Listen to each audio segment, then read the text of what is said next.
سے وَلَوْ كَرِهَ الْمُجْرِمُونَ، خواہ یہ مجرموں کو کتنا ہی ناگوار ہو۔ فَمَا آمَنَ لِمُوسَىٰ إِلَّا ذُرِّيَّةٌ مِّن قَوْمِهِ عَلَىٰ خَوْفٍ مِّن فِرْعَوْنَ وَمَلَئِهِمْ أَن يَفْتِنَهُمْ، تو نہیں ایمان لائے موسیٰ پر مگر ان کے نوجوان اس کی قوم میں سے، کچھ نوجوان اس کی قوم میں سے، کچھ لڑکے، عَلَىٰ خَوْفٍ مِّن فِرْعَوْنَ، فرعون کے خوف کی وجہ سے، وہ ملئہم، اور ان کے اپنے سرداروں کے خوف کی وجہ سے، ان یفتنہم، کہ وہ ان کو مصیبت میں اور تکلیف میں مبتلا کریں گے۔ یہ بہت اہم ہے جو آیت ہے، اس کو سمجھ لیجئے کہ وہاں جو صورتحال تھی کہ یہ جو قبطی قوم تھی جو اس وقت وہاں پر حکمران ہے آل فرعون، اور یہ جو اسرائیلی ہیں یہ ان کے محکوم ہیں، لیکن محکوم قوموں میں سے بھی اکثر ایسے لوگ ہوتے تھے اور ہمیشہ ہوئے ہیں کہ حکمران قوم ان میں اپنے ایجنٹ بنا لیتے ہیں، ان میں سے کچھ لوگوں کو خطابات دے دیتے ہیں، جیسے ہمارے یہاں خان بہادر اور خان صاحب، اور یہ جو خطابات دے دے کے انگریزوں نے مسلمانوں میں اور ہندوؤں میں وہ اپنے ایجنٹ اور اپنے وفادار لوگوں کا ایک جتھا بنا لیا تھا۔ یہ لوگ ہوتے تھے تو ہندوستانی، لیکن ہر اعتبار سے برطانیہ کے خیر خواہ اور حکومت کے وفادار، اس کے لیے فوج کے لیے بھرتی کرانے میں تیز ہیں۔ تو اس طرح کے لوگ جو تھے، اسرائیلی قوم میں بھی ایسے چودھری لوگ موجود تھے کہ جن کو کچھ دربار میں رسائی حاصل تھی، جن کو کچھ رسوخ حاصل تھا، اور وہ گویا کہ آل فرعون کے ایجنٹ بنے ہوئے تھے خود اپنی قوم کے اندر۔ یہ ہے وہ معاملہ کہ وہ ڈرتے تھے وہ لوگ، اگر ہم موسیٰ پر ایمان لے آئے تو یہ ہماری اپنی قوم کے جو چودھری لوگ ہیں، یہ خان صاحب اور جو یہ خان بہادر لوگ جو ہیں، یہ پھر ہمیں ستائیں گے، یہ ہماری رپورٹیں کریں گے اور ہماری جو ہے ان رپورٹوں کے اوپر گوشمالی ہوگی۔ فما آمن، لیکن یہ کہ بہرحال نوجوان خون ایسا ہوتا ہے کہ اس کے اندر پھر زیادہ مصلحت بینی نہیں ہوتی۔ جو ذرا ادھیڑ عمر کے لوگ ہوں وہ زیادہ مصلحت بین ہو جاتے ہیں، ان کی خواہ میں اتنی طاقت بھی نہیں ہوتی، خون میں اتنا جوش بھی نہیں رہتا، تو نوجوان جو ہے وہ تو رزق دیتا ہے۔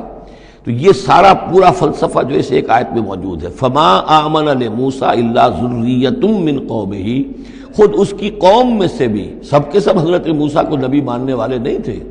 نہیں مانی بات موسیٰ کی ان کی قوم میں سے بھی مگر کچھ نوجوانوں نے، کچھ نوجوان، کچھ لڑکوں نے، علی خوف من فرعون، فرعون کے خوف کی وجہ سے، وہ ملئہم، اور ان کے اپنے سرداروں کے خوف کی وجہ سے، ان یفتنہم، کہ وہ انہیں پرسیکیوٹ کریں گے، ان کو فتنے میں مبتلا کریں گے۔ وَإِنَّ فِرْعَوْنَ لَعَالٍ فِي الْأَرْضِ، اسی طرح کا ایک شخص قارون تھا۔ قارون جو ہے وہ قوم موسیٰ سے تھا، اسرائیلی تھا، لیکن یہ کہ سرکار دربار میں رسائی تھی، وفادار تھا حکومت کا، اسی کی وجہ سے بڑے بڑے ٹھیکے ملتے تھے، جیسے ہمارے ہاں ٹھیکیدار ہوتے تھے بڑے بڑے لوگ، تو اس کے پاس اتنی دولت جمع ہو گئی تھی۔ وہ سارا تذکرہ جو ہے آگے چل کر آئے گا سورہ قصص کے اندر۔ تھا تو قوم موسیٰ میں سے تھا، فرعونی تو نہیں تھا، لیکن یہ کہ وہ حضرت موسیٰ کے خلاف چالیں چلتا تھا،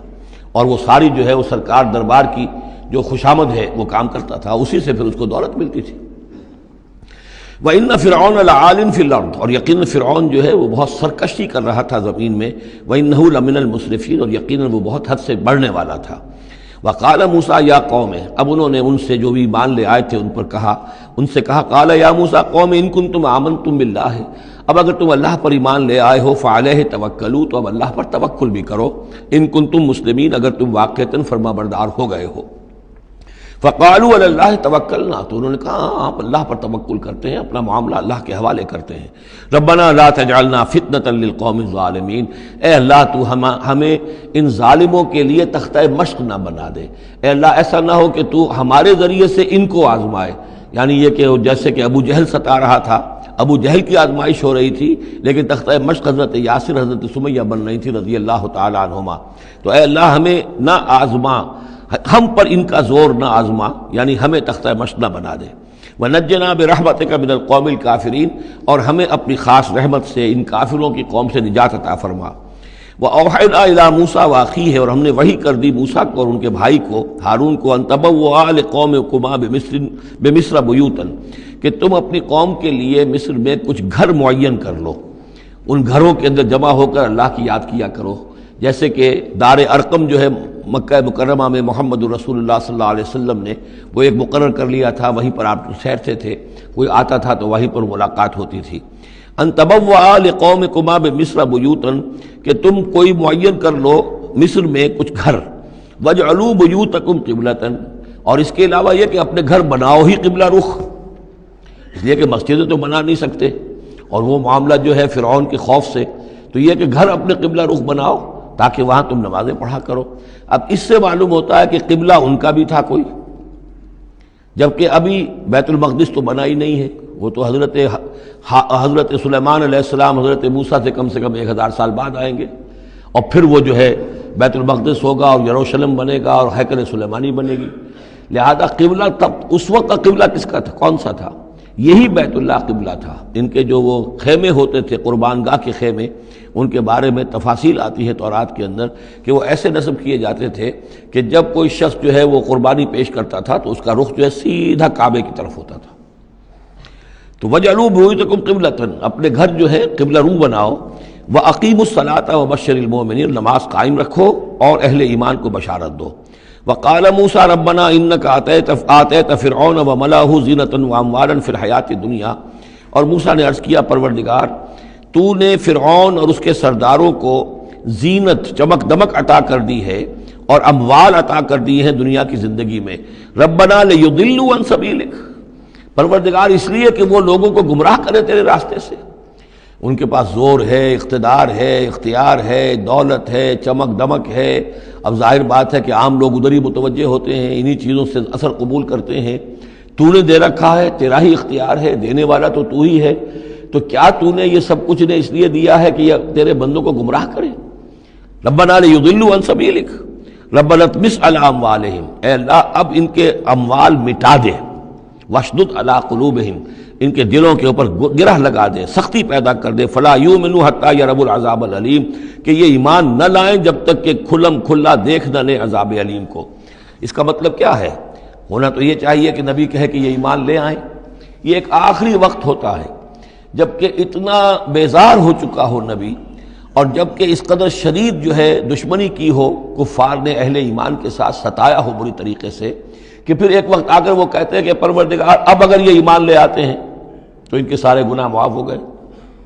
ایمان کا مطلب تو یہ ہے کہ سارا کیا دھرا اب تک جو کچھ تھا انہوں نے وہ سب ان کو معاف ہو جائے گا، کوئی پکڑ نہیں ہوگی۔ تو پروردگار اب یہ جس حد کو پہنچ گئے ہیں ان کے دلوں کو سخت کر دے، یعنی ان کے دلوں پر مہر کر دے، اب یہ ایمان نہ لائیں جب تک کہ عذاب عریاں طور پر ان کے سامنے نہ آ جائے۔ جب عذاب آ جائے گا پھر ایمان لانے کا فائدہ کوئی نہیں، اس کے بعد تو جو ہے وہ ایمان معتبر نہیں ہے اللہ کے ہاں۔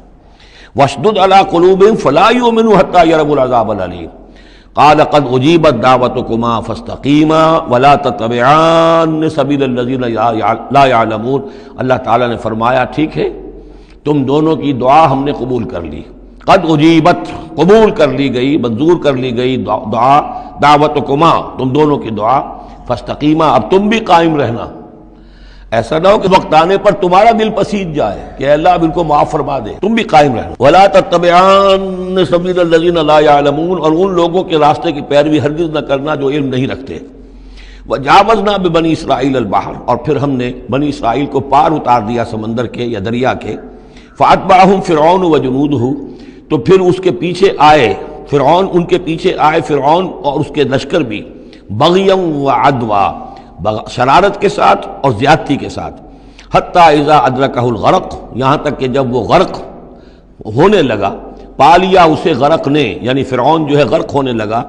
قال آمنت انہ لا الہ الا الذی آمنت بہ بنو اسرائیل، اس نے کہا میں ایمان لایا اس پر کہ کوئی خدا نہیں ہے، کوئی الہ نہیں ہے سوائے اس کے کہ جس پر بنی اسرائیل ایمان لائے ہیں، وانا من المسلمین،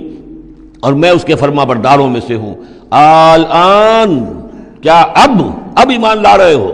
وقد عصیت قبل،